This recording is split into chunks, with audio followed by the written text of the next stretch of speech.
3. अपने व्यक्तिगत संबंधों की हर बात मत बताओ। इसके बाद चाणक्य ने एक श्लोक कहा, क्रोधो ही शत्रु परम सुखस्य नाशनः सदा।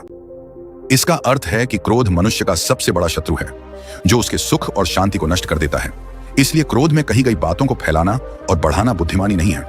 हे चंद्रगुप्त, तीसरी बात यह है कि अपने व्यक्तिगत संबंधों की हर छोटी बड़ी बात को सबके सामने मत लाओ। जब तुम क्रोध में होते हो तब तुम जो कहते हो वह तुम्हारे मन की सच्चाई नहीं होती, बल्कि उस क्षण की एक आवेगपूर्ण प्रतिक्रिया होती है। लेकिन जो व्यक्ति तुम्हारी बात सुनता है वह उसे स्थायी सत्य मान लेता है। तुम यह समझो कि जीवन में जैसे जैसे तुम बड़े होते हो वैसे वैसे तुम्हारे संबंध भी बढ़ते हैं और उनके साथ छोटे मोटे मतभेद, लड़ाई झगड़े और मनमुटाव होना स्वाभाविक है। मनुष्य का मन स्थिर नहीं होता, उसमें भावनाओं का उतार चढ़ाव चलता रहता है।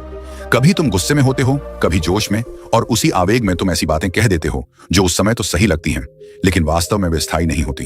अब सोचो, यदि तुम हर छोटी छोटी बात, हर झगड़ा, हर मतभेद अपने घर वालों को बताने लगो तो क्या होगा?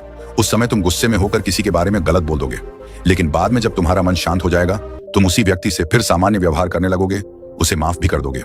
लेकिन जो छवि तुमने अपने घर वालों के मन में बना दी वह वैसी ही बनी रहेगी। हे चंद्रगुप्त, हर छोटी बात बताने से किसी का भला नहीं होता। कई बार ऐसी बातें होती हैं जिनका कोई विशेष महत्व नहीं होता, लेकिन उन्हें बताने से केवल अनावश्यक चिंता बढ़ती है। तुम्हारे माता पिता तुम्हारी हर बात को गंभीरता से लेते हैं, वे तुम्हारी चिंता करते हैं। यदि तुम हर छोटी समस्या उनके सामने रखोगे तो वे व्यर्थ में परेशान होंगे।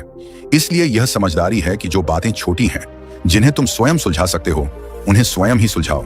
हर छोटी लड़ाई को बड़ा मुद्दा मत बनाओ। जहां आवश्यक हो वहीं बोलो, अन्यथा शांत रहकर स्थिति को संभालो।